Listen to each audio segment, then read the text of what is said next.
The way we get anything in life is through focus. Look at your life and you'll see what your focus has created. The outer third-dimensional world we live in is one big world of distractions, and purely executed intentional focus is almost a superpower these days.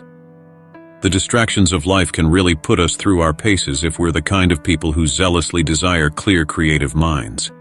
At the same time, having these constant distractions to push against is also a very good training ground.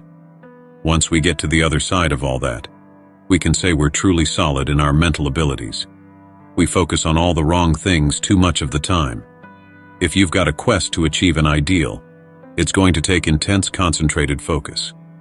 Bring all the energy you currently give to distractions, dramas, pity parties, and needless time-filling activities, and direct that energy to your ideal. This doesn't mean you must severe interactions with people in your life who experience hardships or dramas. Maybe it means you need to stop focusing on worrying about them. That energy does no one any good. A long time ago, I entered a chapel despondent about my life. I stood in front of an altar decked out with pictures of saints. As I whimpered in my poor, begging prayer for an answer to my problems, I actually got a response. It was this: "Where is your focus?" And in that moment I realized I'd been concentrating on all the wrong things. I'd been doing nothing but having a pity party for myself and misdirecting all my valuable energy. There was no one to fix it but me, and I had to do it by shifting my focus.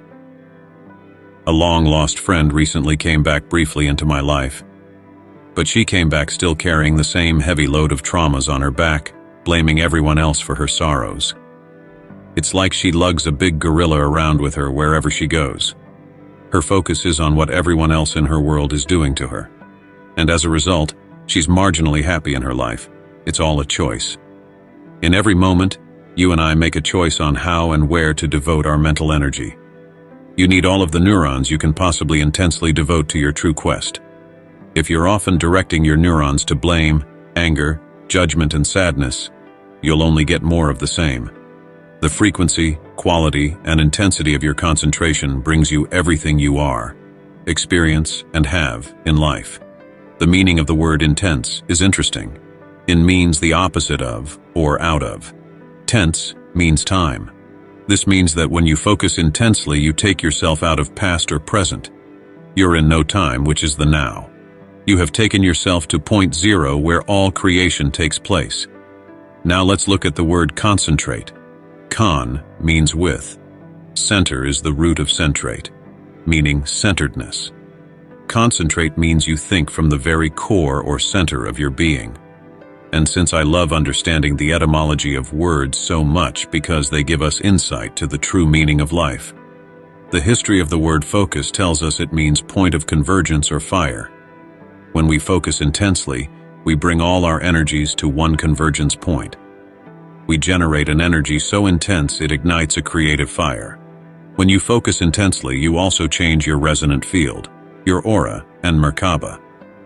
Focusing may seem like it changes what's exterior to you, but what truly happens is you change from within.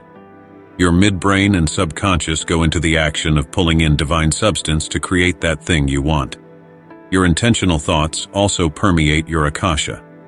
And then your Akasha sends impulses into the resonant field around you. You become a living, walking, talking being of that intentional focus. Then everything begins to look different, and you manifest. You become the thing you desire. How could you not manifest your ideal?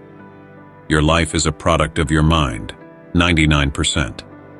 Your focus needs to be sharp as a razor blade. The story of Moses, for the most part, is a true one, and he was razor sharp with focus.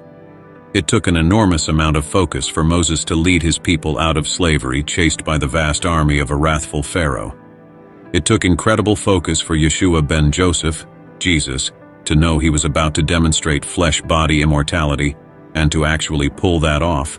I don't care how well trained he was. Siddhartha Gautama Buddha sat under the Bodhi tree for weeks and attained enlightenment. There he vanquished the temptations of celestial King Mara, symbol of 3D sense pleasures and distractions. These are all allegories, albeit true events, that reveal lessons we must pay attention to. The masters have all shown us it does take a great deal of focus to accomplish the greatest aims in life. All the great ones, named and unnamed, who came before us, utilized their mental capacity to the fullest. In fact, there are very many people living right now, without big spiritual celebrity names, doing it.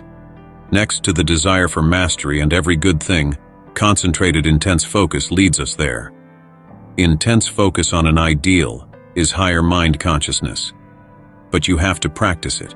You have to begin somewhere, sometime, and then you chip away at it until it becomes you. It's all about how badly you want it. If you want it badly enough, if you ardently desire to experience real change in your life, then you'll do what you must. When I used to watch Survivor, I was always impressed by the people who could stand one-legged on a high pole for 45 minutes so they could win their spot in the finale. Think about it. That's a lot.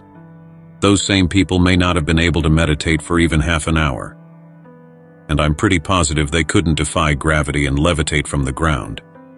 The point is, we all have it within us to do the greatest, most seemingly impossible things. No one is more gifted than another. To achieve any small or great ideal, all it really takes is a passion and intense focus on what we desire. Thanks for watching.